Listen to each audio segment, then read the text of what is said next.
Carol, thank you very much. We'll see you in half an hour or so. Thank you. It's 21 minutes past 7. Good morning to you. Now, the stories of World War II veterans, like these we can see behind us, are being told as part of a project to recognise heroes from all over the world. It's been the personal mission of Rishi Sharma since he was at school. One of those he interviewed is Arnhem veteran Wilf Oldham, who joins us now. Morning to you. Thank you so much for joining us. Wilf, we'll come to you in a minute, but first, Rishi, just set us up. I mean, this is a big project, isn't it? What have you set out to do? So basically, as you mentioned, my name is Rishi Sharma, and I'm on a mission to meet and film interview all the combat veterans of the Allied countries from the Second World War. To date, I've interviewed just over 1,000 veterans. They're all filmed interviews, and what we do is we meet the veteran, we film interview him, put it on a DVD, and mail it to them so that their legacy is preserved for their future generations.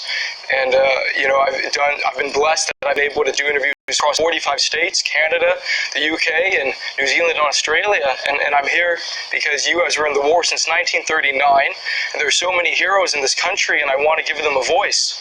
So what was it that made you think, okay, I want to set out on this mission? Because it's been taking up your life, isn't it, for quite a long time now? I'm 22 now, and I haven't been home in 3 years. Ever since I graduated high school, I've been on the road. What it was, I would read books, about the war, and I just started to contact some of the veterans on the phone, and I was just so enthralled that I'm talking to this real-life hero who I'm reading about. So then I thought to myself, I have to meet these men, and I started to ride my bike. This is when I was still in high school. I would ride my bike to the local retirement home, and I met them face to face. The director of the home, he was so shocked to see a young person that he wanted to help me, and so he took me to 20 different veterans, and I met them, and I interviewed them, and it just got bigger and bigger. And Wilf, you've given me permission to call you Wilf. Yes. Thank you for that. So you fought at Arnhem, also in Sicily. What was it like to go to war for the first time? For the first time, well, it's an unknown factor. You don't know what's facing, and you know that there's an excellent chance that you're going to be killed. And so I don't know. There's many forms of fear, and the fear of dying is probably the worst one of the lot. And I always thought, when I go in action, I wouldn't like to be lay there wounded with a leg or an arm off or blinded. If I've got to go, I'd like to be killed outright clean. But I'm here to tell the tale now, so I have been near men who have been killed, one stood in front of me. So I don't let it fade to good luck what saves your lives. But it's not, war's the most dreadful thing any nation can inflict on another. And how do you feel, Wilf, about sort of recounting those stories and retelling? Has it been easy to speak to Rishi? Have you sort of opened up, having not spoken about it for a long time? Like most people, I had a wife and 2 daughters, and they knew I'd been in the army, and that was all they knew, because most of the people you work with, males, they'd been in the services, and it was only after 45 years as I started telling them things and going to reunions, etc. But it's not easy to talk about some aspects of the war. You probably, but it just goes on in your mind sometimes. Well, I'll have to open it up and get a relief. And so at the finish, I personally found it quite easy to dictate some of them. It's not all bad, you have good memories and you remember them more than the bad. I want to ask you both the same question, I suppose. Yes. So, Wilf, is it important, do you think, that we do remember your story, other people's stories? So to know what war is like, is it important that these stories are told? I think it's very, very important, because the children of today are the citizens of tomorrow, and I'd like to think that I've left them some tale of what could happen and maybe happen to them when they're older. And I'd always hope that they'd learn that, because I think we all know that history has a nasty habit of repeating itself. Like, as you know, Napoleon got to Moscow, and if Hitler had read his tale about that, he'd have known that they wanted clothing and things like this. And I hope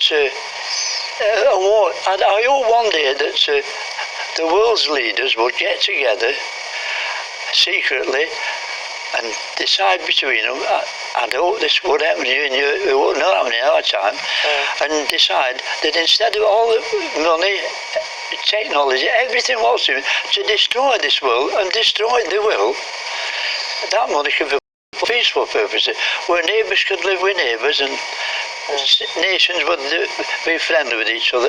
No man or woman should have, in this modern world, should ever be hungry or thirsty. But unfortunately, it's a world that I can only dream of now.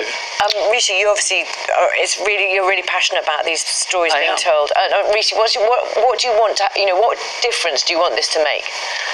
I want these veterans, like Mr. Oldham, to understand that if it wasn't for their service, people like me would not exist.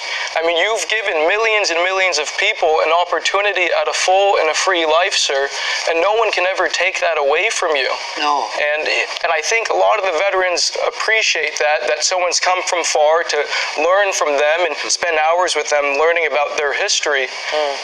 Wilf, I just wanted you to, when you came on, you were telling us about some two lads from your home village who came up and spoke to you. What did they say to you? Well, they were two lovely lads, and I lived in a village called Lanesworth. It's near between, and obviously the eldest one I've been a lesson or two about World War II, and he said to me, they call me Wilf and all, of course. Wilf, can we ask you something? I said, yeah. They said, was you a soldier, a sailor, an airman? I said, I was a soldier. Was you in World War I or World War II? I said, I'm not so old. And then one or two questions, the last question they asked me, and one said, go on, you ask him. No, you ask him. And the eldest one said, well, did you get killed? So, thankfully not, Will. You're here to tell your story. Somebody like me must have been killed, but no. Oh. And they went away highly satisfied that they spoke to a World War II soldier. Well, it's amazing to have you here today to tell your stories, and I'm so thankful, Rishi, that you've been able to speak to so many people, and you're still looking for more people like Wilf to talk to, yeah? Yes, I really appreciate you saying that. The organization is called Heroes of the Second World War .org, and we're always looking for different Second World War combat veterans to honor and preserve their stories. There's no money involved, it's totally free for the veteran.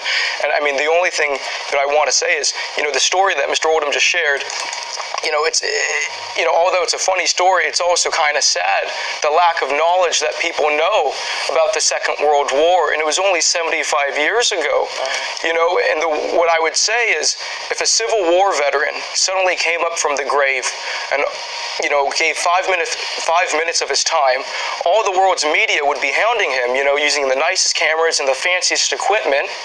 And we have this opportunity with people who are arguably way cooler than any Civil War veteran. And yet, it seems oftentimes people are more concerned about the Kardashians and not the older man down the street who went through hell so that we wouldn't have to, Rishi Sharma, thank you so much for joining us. And Wilf Oldham, and I love that. Mr. Oldham. You get cross when he calls you Mr. Oldham, but I love that. But I'll just say one thing. Of course you can. This word heroes, it's used far too easy. And this is my opinion, and always will be, I think the real heroes of any battle lay dead in the cemeteries. To me, they're the young men of 17, 18-year-olds lost their life. In the First World War, 14-year-olds. And I always believe that I'm not the real heroes. They're the heroes. It's been an absolute pleasure. Thank you very much. Sharing this over with you this morning. Thank you very much. Thank you very much, both of you. Are we finished filming? We are now. Yeah, we are now. I'll tell you what we're going to do now. Don't go anywhere yet. We're going to go to the news, travel, and the weather where everybody's watching us. I think we should have Wilf for the rest of the morning. We've got to. Thank you so much. It's been like I say, it's a real pleasure talking to you. This gentleman here, I think he's doing. I think come to understand how a man so young could. That's what you should have said with cameras on. It's still on, luckily. It's not, you're still on. Thank you very much. I've got a tape now of, well, I will have, of me, so that my grandchildren, my great-grandchildren. Now, my father was in World War I, and I never knew anything. I knew there'd been a war, and I once asked him, I said, did you have a bayonet, Dad? He said, yes. And he was a bit of a comic and all, and he said, I said, did you have to clean it much? He said, Will. He said, I'm going to tell you something, but it's a big secret. Yeah. I had the cleanest army bayonet in the British Army, and the German soldiers used to queue up to be killed with it. I can eat Oh. this. Thank you very much. We said the news stops for no man, Wilf, but it stops for you. Just All right. not for you, yeah. We'll be back after the headlines, wherever you are.